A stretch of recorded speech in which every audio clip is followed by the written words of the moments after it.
નમસ્કાર મિત્રો, મારી આ ચેનલમાં તમારું સ્વાગત છે। સુરતમાં પતિએ જ પત્ની અને પુત્રીની હત્યા કરતા અહંકાર મચ્યો છે।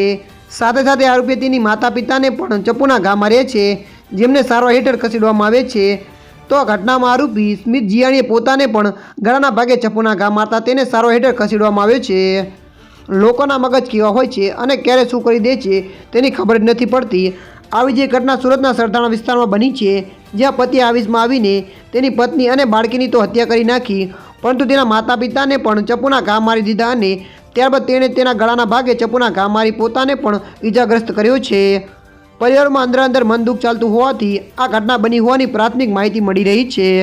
ત્યારે મિત્રો, મળતી માહિતી અનુસાર વધુ આપને જણાવી દઈએ કે સરથાણા વિસ્તારમાં આવેલ સૂર્યા ટાવરમાં આ બનાવ બનતાની સાથે જ આસપાસના લોકોએ પોલીસને જાણ કરી હતી।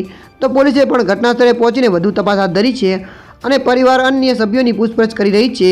મૃતકાના મૃતદેહ પીએમ માટે હોસ્પિટલમાં ખસેડવામાં આવે છે અને આરોપી અને તેના માતા પિતાના પણ નિવેદન નોંધવામાં આવે છે।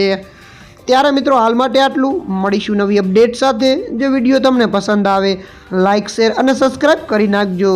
ધન્યવાદ।